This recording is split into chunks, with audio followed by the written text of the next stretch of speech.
زمانہ مبارک کے اندر ایک یہودی اور ایک منافق کا جھگڑا ہو گیا۔ جب جھگڑا ہوا تو فیصلے کے لیے یہ دونوں آپ علیہ الصلاۃ والسلام کے پاس جاتے ہیں اور اپنی نوعیت کا جو بھی مسئلہ وہ پیش کرتے ہیں۔ تو جناب محمد الرسول اللہ صلی اللہ علیہ وسلم نے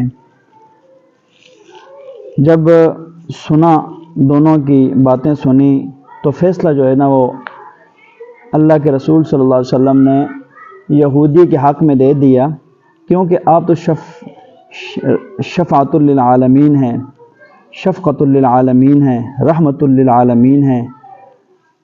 دنیا کے اندر سب سے زیادہ رحم کرنے والے اللہ کے بعد حضرت نبی علیہ الصلوۃ والسلام ہیں، اور انصاف کرنے والے سب سے بڑے عادل اللہ کے رسول صلی اللہ علیہ وسلم ہیں۔ تو آپ نے جب فیصلہ یہودی کے حق میں فرما دیا تو دونوں منافق اور یہودی باہر نکل آئے۔ تو اب یہودی گھر جانے لگا تو منافق نے کہا کہ یار میری بات سنو، یہ جو فیصلہ ہے یہ ایک دفعہ حضرت عمر کی عدالت میں نہ لے جائیں۔ اب یہودی نے کہا ٹھیک ہے، اس میں کوئی حرج نہیں ہے، تجھے اپنے پیغمبر پہ یقین نہیں ہے تو ادھر لے جاتے ہیں۔ اب منافق کے ذہن کے اندر یہ بات تھی کہ جب نبی علیہ الصلوۃ والسلام کے پاس ہم جائیں گے، میں ہوں کلمہ گو، اب دل کے اندر جو بھی ہے یہ اللہ کے رسول کو تو پتہ نہیں ہے، میں ہوں کلمہ گو تھا وہ منافق۔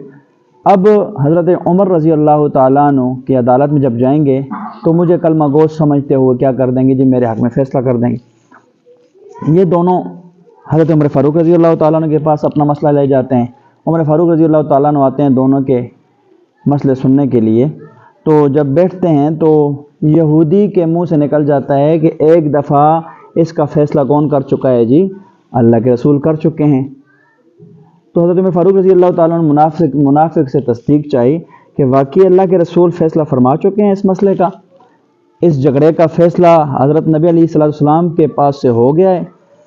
اس منافق نے کہا کہ جی عمر بالکل ہو چکا ہے، میں تو مزید آپ کے پاس لے آیا ہوں کہ تاکہ تسلی ہو جائے۔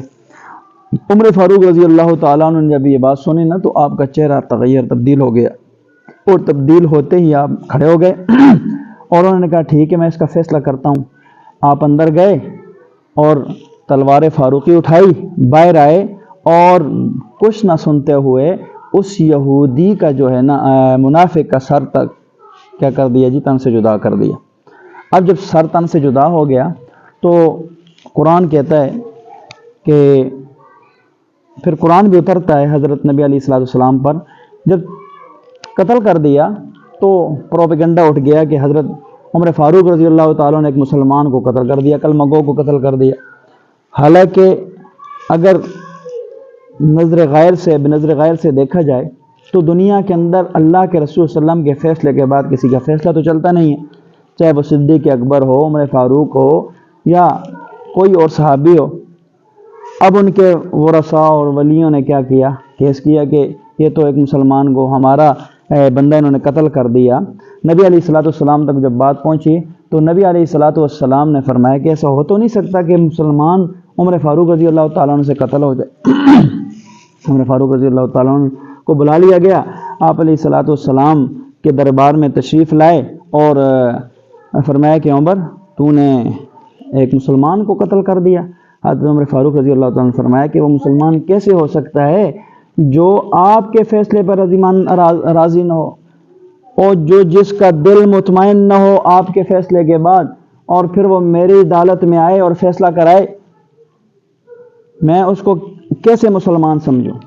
اس وقت دنیا کے اندر اللہ کے رسول صلی اللہ علیہ وسلم کے ہزاروں طرائق کو ذبح کیا جا رہا ہے، ہزاروں سنتوں کو ذبح کیا جا رہا ہے، ہزاروں آپ علیہ السلام کے طرائق کو دنیا سے مٹایا جا رہا ہے، لیکن پھر بھی کوئی نام لینے والا نہیں ہے۔ اللہ کے عذاب سے ہم پھر بھی بچ رہے ہیں نبی علیہ السلام کی بدولت ان کی امت ہونے کے بدولت۔ تو لہٰذا جب آپ عمر فاروق رضی اللہ تعالیٰ عنہ بات کرنے لگے تھے تو اللہ کی طرف سے قرآن اتر آیا، فرمایا فَلَا وَرَبِّكَ لَا يُؤْمِنُونَ حَتَّى يُحَكِّمُوكَ فِي مَا شَجَرَ بَيْنَهُمْ ثُمَّ لَا يَجِدُوا فِي أَنفُسِهِمْ حَرَجًا مِّمَّا قَضَيْتَ وَيُسَلِّمُوا تَسْلِيمًا۔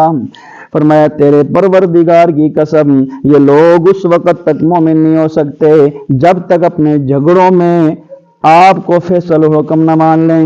پھر آپ علیہ الصلوۃ والسلام کے فیصلے کے بارے میں اپنے دلوں کے اندر کوئی تنگی قسم محسوس نہ کریں، اسے دل و جان سے تسلیم کر لیں۔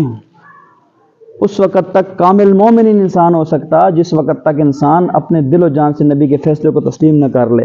اس آیات کے بعد اس منافق کا خون رائے گاں قرار دیا گیا اور حضرت عمر فاروق رضی اللہ تعالیٰ عنہ کو بخش دیا گیا، اور بلکہ آپ کے درجات، ویسے بھی عمر فاروق رضی اللہ تعالیٰ عنہ کے بہت ساری اوصاف ہیں کہ اللہ رب العزت کا یہ بندہ عمر فاروق زمین پر بولتا تھا، اللہ قرآن بنا کے نبی علیہ السلام پہ اتار دیتے تھے۔ لہذا صحابہ کی فضیلت، صحابہ کے اوصاف ہر کسی کے سامنے سورج کی طرح روشن ہے۔ دعا کرو اللہ تعالی ہمیں بھی صحابہ کرام کے نقش قدموں پہ چلنے کی توفیق عطا فرمائے۔ وما علینا الا البلاغ المبین۔